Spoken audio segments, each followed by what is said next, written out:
Bom dia, boa tarde, boa noite. Eu chamo-me Futo André, sou angolano e vivo na Itália desde 1989. Atualmente encontro-me na casa do senhor Claudio Franzoni, presidente de uma casa de edições que se chama Inédit. Efetivamente escrevi um livro que julgo um dos livros mais importantes de toda a história humana, depois da Bíblia, precisamente do Antigo e do Novo Testamento, e que achei conveniente apresentar aos meus futuros leitores. Eu disse que a casa de edição chama-se Inédit. Evidentemente, consultando o dicionário italiano e também o dicionário português, vi que a palavra inédit é uma palavra muito importante em consideração do fato que trata de um argumento, de um assunto que nunca foi tratado, que nunca foi considerado, que nunca foi apresentado à opinião pública. Evidentemente, posso garantir-vos que se a casa de edição é inédita, o livro também é um livro inédito. De todas as formas, creio que durante o tempo que os meus eleitores terão a possibilidade de ler o livro, compreenderão o sentido, seja do nome da casa de edição que do livro. O livro é aqui comigo.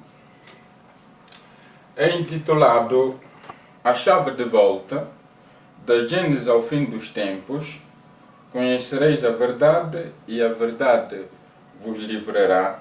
Lusaia Luamfumo Kimbangu, João 8:32. Mas em que consiste o livro? O livro é formado por cerca de 20 capítulos, divididos em duas partes. Na primeira parte, tratei da história do antigo reino do Congo e focalizei a atenção, sobretudo,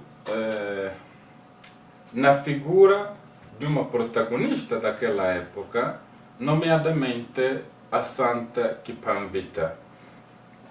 Depois, tratei da origem do Filho de Deus, dos seus descendentes e também dos seus antepassados, em consideração do fato que a história nos diz que, para nós podermos fazer uma indagem aprofundada, nós temos que considerar os usos, os costumes dos nossos antepassados para poder estabelecer uma relação contínua entre eles e nós.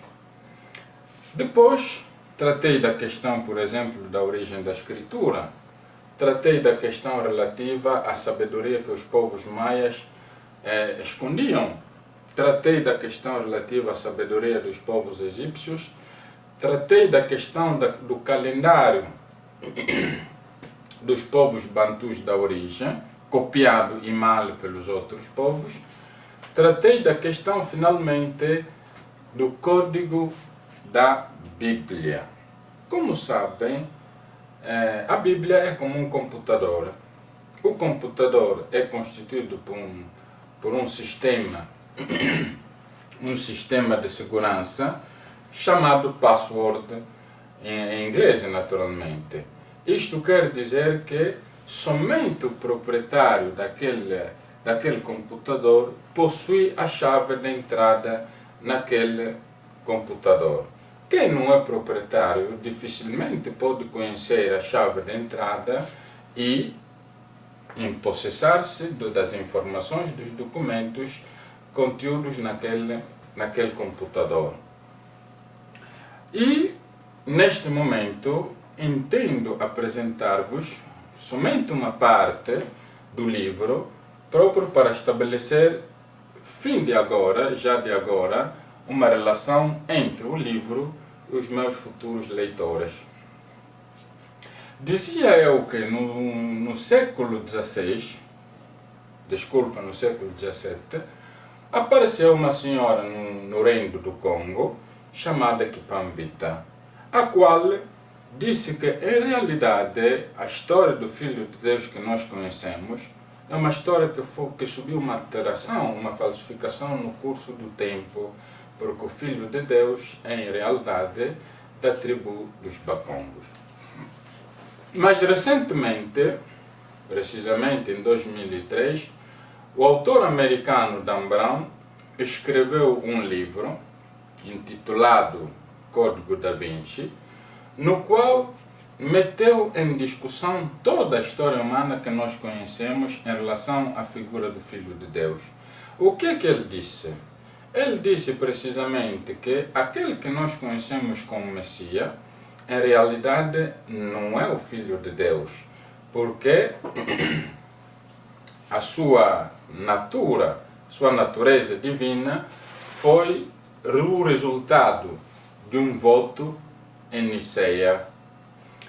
Dan Brown insistiu dizendo que, em realidade, o Filho de Deus teve uma relação com Maria Madalena, e nesta relação nasceu uma filha chamada Sara, a enteada da qual descendem os merovingios.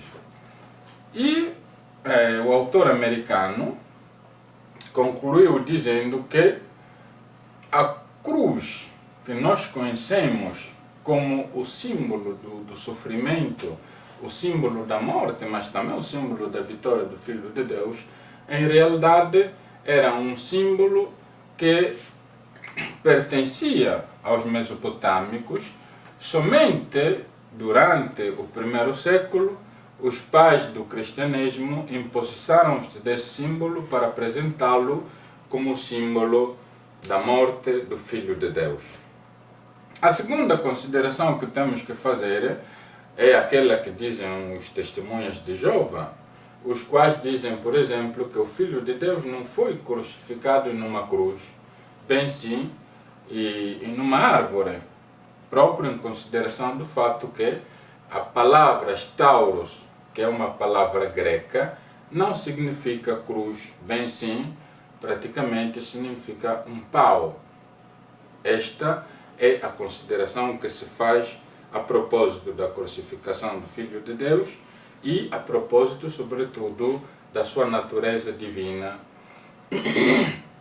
Evidentemente, se nós somos os descendentes de Kipamvita e se nós somos os descendentes do Filho de Deus, nós temos que ter em consideração as suas palavras em relação ao futuro próximo da história humana.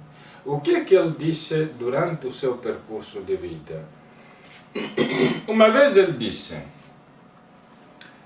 naquele tempo, eu te rendo bênção, ó Pai, porque tu escondeste esta sabedoria aos sábios e aos inteligentes e a revelaste aos pequenos, porque assim querias tu. Tudo me foi dado pelo meu Pai, e ninguém conhece o Filho senão o Pai, e ninguém conhece o Pai senão o Filho, e aquele a quem o Filho de Deus quer revelar tal sabedoria. Nós podemos ler essas palavras no livro de Mateus, capítulo 11, versículo 25 a 27. Evidentemente, o Filho de Deus estava a fazer referimento a uma sabedoria escondida na Sagrada Bíblia, cuja a revelação toca o fim dos tempos da história humana. A segunda consideração que temos que fazer é aquela que nós lemos no livro de Lucas, capítulo 9, versículo de 6, aliás, de 1 até a 6. O que o Filho de Deus disse na altura? Nós lemos que um dia de 2000 anos atrás, o Filho de Deus chamou os seus discípulos e lhes disse que fossem nos arredores de Galileia a curar os doentes e que não deviam levar consigo nada, nem comida, isto é, nem pão, nem vestido nem dinheiro. Evidentemente, os discípulos foram, voltaram e relacionaram ao Senhor da Glória. Pouco tempo depois, como nós lemos no livro de Lucas, sempre ao capítulo 22, versículos 35 a 38, o Filho de Deus chamou os seus discípulos e lhes perguntou: mas a primeira vez quando eu vos mandei sem dinheiro, sem comida, sem vestuário, vos faltou algo? E eles responderam: não. Enfim, o Filho de Deus disse: desta vez é muito diferente. Cada um de vós deve levar consigo a sua espada, e quem não tem a espada é chamado a vender o próprio casaco para comprar a própria espada. E neste contexto nós temos que fazer uma precisação a propósito do símbolo espada. Porque a espada é um símbolo de luta, é um símbolo de violência, é um símbolo que na antiguidade usavam para poderem, como dizer, exercer o próprio poder através da força da espada. Mas por qual razão então o Filho de Deus conciliou aos próprios discípulos de levarem cada um a própria espada? Nós temos que ter em consideração as palavras que o Filho de Deus disse logo depois, quando os discípulos lhe apresentaram as primeiras duas espadas para depois irem no mercado comprar as espadas que naturalmente faltavam. Então, no âmbito econômico, nós temos os chamados bens primários e os bens secundários. Bens primários é a comida, é o vestido, porque nós não podemos viver sem comer, não podemos viver sem vestir-nos. Bens secundários são, por exemplo, a espada, um livro. Nós podemos viver sem ter lido um livro, nós podemos viver sem a espada. Neste contexto, o Filho de Deus muda completamente a ordem da importância dos dois elementos principais, a espada e o casaco. O casaco devia ser vendido para que se pudesse comprar a espada. Não somente os discípulos deviam ir antes de tudo no mercado, acertar-se do preço da espada, para depois venderem os próprios casacos a um preço superior ou então igual àquele da espada. Agora, no momento em que os discípulos estavam a fazer esses pensamentos, no momento em que estavam a fazer essas reflexões, apresentaram as primeiras duas espadas e as únicas que tinham na altura, e o Filho de Deus disse que eram suficientes, porque o que foi preestabelecido por ele estava para realizar-se, estava escrito no número dos malfatores. Mas quanto eram os malfatores que foram crucificados com o Filho de Deus? 2. Então, neste momento, nós temos em consideração número 2 enquanto número de espadas, número 2 enquanto número de malfatores, mas também número 2 enquanto número da ordem divina do Filho de Deus. Por quê? Porque depois da ressurreição, o Filho de Deus mais uma vez chamou a atenção aos próprios discípulos, dizendo que era aquele o momento de irem em todos os lados da terra para evangelizarem, batizando-lhes no nome do Pai, do Filho e do Espírito Santo. Evidentemente, naquela altura, o Filho de Deus estabeleceu a ordem numérica e divina do Pai, que é o número 1, do Filho, que é o número 2, e do Espírito Santo, que é o número 3. Mas em que coisa consiste, então, o número da espada? Neste momento, não estamos a falar da espada enquanto instrumento de violência. Porque quando o Filho de Deus saiu do jardim Getsemane, como diz Mateus no capítulo 26, versículo 52, Pedro, que estava com ele, tirou fora a espada e praticamente cortou a orelha a um dos homens do sumo sacerdote. Naquela altura, o Filho de Deus negou a espada enquanto instrumento de violência, enquanto instrumento para resolver conflitos. Então, nós temos que rever a natureza da espada e, sobretudo, a sua importância. Não a espada enquanto tal, mas a espada enquanto número da ordem divina do Filho de Deus. Então, aqui nós vamos desenhar uma cruz.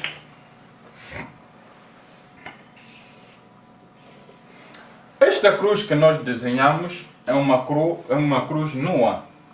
É uma cruz que não apresenta nenhum conhecimento, nenhuma sabedoria para que possa ser associada à vida do Filho de Deus, ao seu choro, ao seu sofrimento e, sobretudo, à sua morte e à sua ressurreição.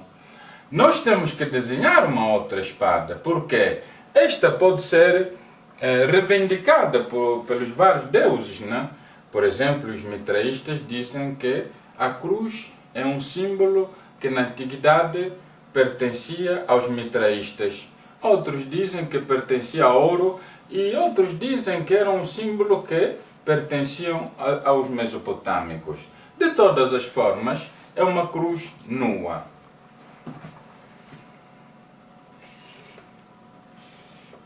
Eis uma outra cruz. Nesta cruz, a segunda evidentemente, nós somos chamados a estabelecer uma relação entre a cruz, o símbolo de choro, o símbolo da crucifixão do Filho de Deus, e o seu número da ordem divina, o mesmo das espadas, o mesmo também dos malfatores.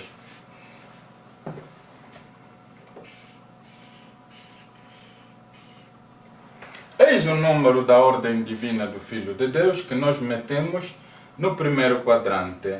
Mas por que metemos no primeiro quadrante e não no segundo, no terceiro ou então no quarto? A nossa ideia é que o primeiro quadrante coincide exatamente com o ângulo do número 2. Mas este número é irregular. Por quê? Porque nós podemos partir de cima para baixo, ou então de baixo para cima.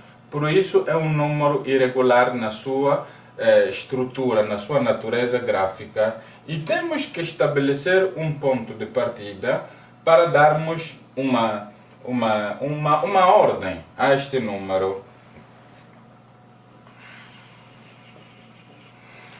Deste modo, nós estabelecemos que este é um símbolo, é um número da ordem divina do Filho de Deus, um número das duas espadas, um número dos dois malfatores, que faz um movimento ascendente, isto é, de baixo para cima.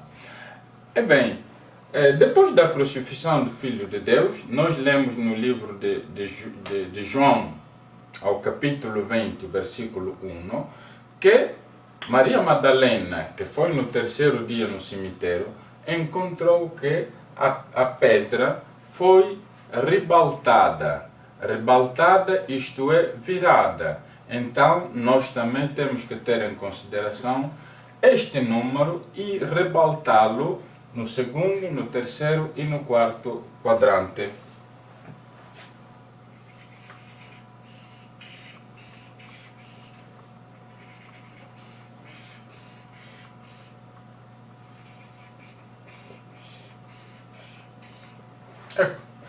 Nós praticamente apresentamos quatro números revelados pelo Consolador do Espírito Santo, Mosi Simon Kimbangu Kiangani, em 1978, ao seu servo David Abelardo Pai. Evidentemente, a partir do primeiro quadrante, é por isso que é próprio o primeiro quadrante, nós estabelecemos uma aliança entre o número da ordem divina do Filho de Deus e o símbolo onde ele conheceu a morte. Neste contexto, esta cruz é rica, é uma cruz sagrada, é uma cruz que exprime a sabedoria, do qual faz o referimento o Filho de Deus no livro de Mateus, capítulo 11, versículo 25 a 27. Desculpem.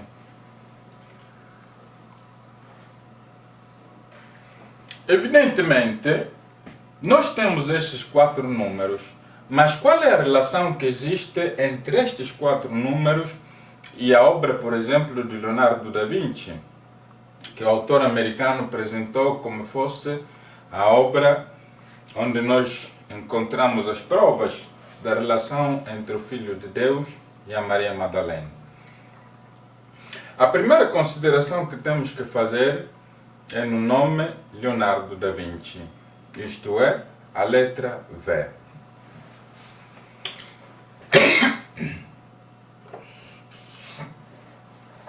Nós desenhamos uma letra V para dizermos que a letra V nos apresenta 2 características. A primeira característica é que nós podemos considerá-la como 2, enquanto exprime o valor de 2 dedos.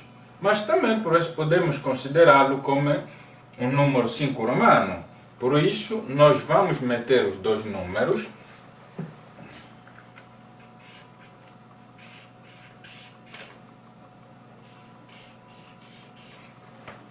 metendo os 2 números, nós praticamente estabelecemos a natureza simétrica, especular, entre o número do segundo e o número do primeiro quadrante.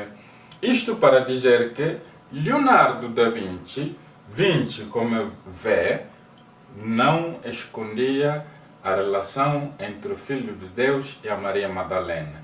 Escondia uma sabedoria antiga com a qual o Deus da Glória criou o homem e que vos encontrareis neste livro. Uma prova, muito bem, nós vamos dar a prova daquilo que nós dizemos em consideração de fato que achamos que proximamente legerão o livro que nós escrevemos.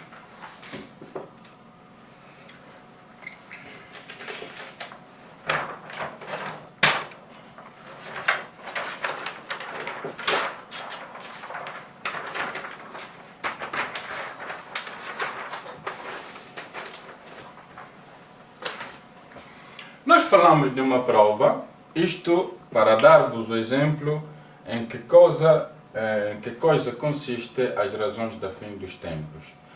Em 1936, um italiano chamado Pompeu della Corte descobriu 5 palavras sagradas.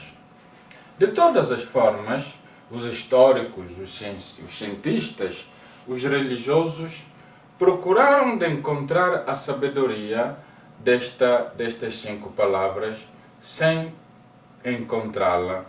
Neste momento, eu estou aqui para escrever as 5 palavras e para dizer-vos apenas qual é a sabedoria escondida nestas palavras em relação à figura do Filho de Deus, mas sobretudo em relação ao seu número da ordem divina.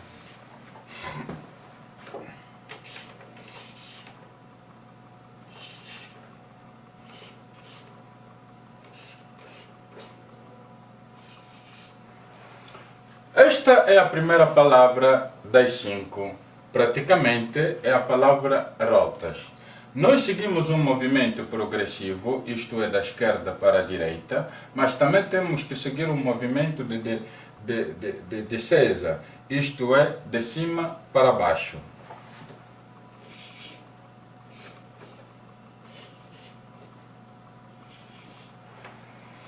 Nós descendemos, mas também temos que encontrar a segunda palavra, que é a palavra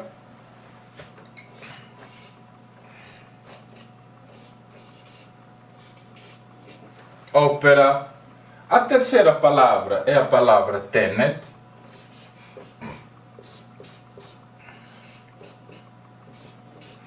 A quarta palavra é a palavra arepo.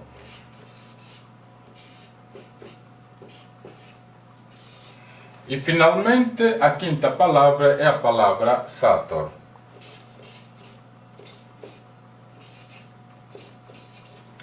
Agora, a primeira consideração que temos que fazer é que, lendo de esquerda para a direita, nós temos a palavra rotas. Lendo de direita para a esquerda, nós temos a palavra rotas.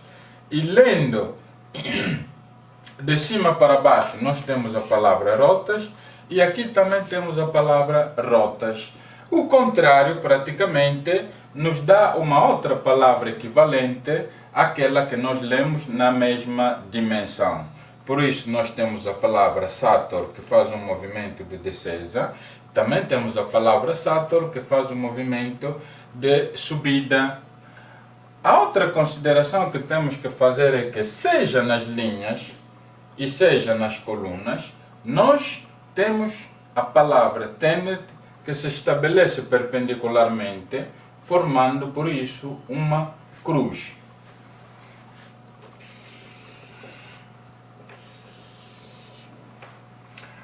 Agora, nós vimos que aqui temos 5 palavras nas linhas, 1, 2, 3, 4, 5, mas também temos 5 palavras nas colunas, 1, 2, 3, 4, 5. Por isso podemos dizer que o produto das colunas pelas linhas é igual a 25, isto é, 5 por 5, 25. Por isso temos que estabelecer a aliança entre o número da ordem divina do Filho de Deus, 2, que vimos no primeiro quadrante naturalmente,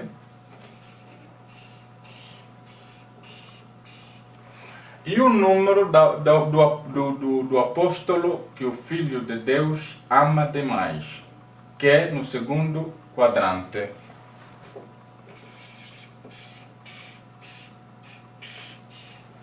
Mas se nós dizemos que este é o número da ordem divina do Filho de Deus, e este é o número da ordem divina do apóstolo que o Filho de Deus ama demais, mas como é que se chama esse apóstolo? Evidentemente, a resposta de hoje é que tal apóstolo chama-se João, mas não é João porque o Filho de Deus estabeleceu de dizer o nome do apóstolo que ama demais e que vós encontrareis neste livro, A Chave de Volta, da Gênesis ao Fim dos Tempos. Conhecereis a verdade e a verdade vos livrará. Lusaia Luamfumukimbang. Naturalmente, fazendo um movimento progressivo 5 para o movimento de descesa 5, nós obtemos o número 25. E agora temos que fazer a operação contrária, isto é, o movimento regressivo para um movimento de subida, que nos dá também 25. Então, neste caso, nós temos, mais uma vez, o número da ordem divina do Filho de Deus no terceiro quadrante, e o número do apóstolo que ele ama demais no quarto quadrante. A coisa mais importante, que naturalmente nos indica o fim dos tempos da história humana, é que no primeiro quadrante nós temos a palavra italiana arsa, isto é, Bíblia, Apocalipse, capítulo 8, versículo 7. A palavra arsa italiana significa simplesmente queimare. Nós encontramos esta palavra seja no primeiro quadrante, seja no terceiro quadrante. A diferença da palavra arsa, nós no segundo quadrante encontramos a palavra em inglês poor, isto é, pobre, e no quarto quadrante encontramos a mesma palavra. Mas por que os ingleses, como vocês sabem, terem em consideração na própria bandeira a cruz do Filho de Deus e a cruz do apóstolo que o Filho de Deus ama demais? Praticamente, esta é a razão do tempo de fim que eu achei conveniente, assim, informar aos meus futuros leitores para que tenham conhecimento que o livro está para sair, antes de tudo, na Itália e depois em Portugal, na França, os países que acharão conveniente fazer a tradução deste livro. Eu acho que a história humana é muito vasta, mas a história é um bem de todos nós e, sobretudo, a sabedoria é um bem universal. Todos nós somos chamados para darmos a nossa contribuição para que o homem possa adquirir a verdade no verdadeiro sentido da palavra.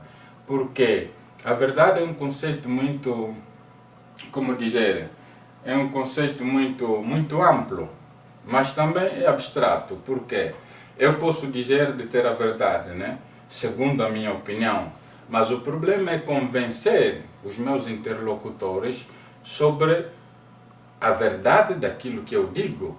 Evidentemente, a verdade dos números é a única verdade que é possível, é a única verdade que nós não podemos negar, é a única verdade que nós não podemos falsificar.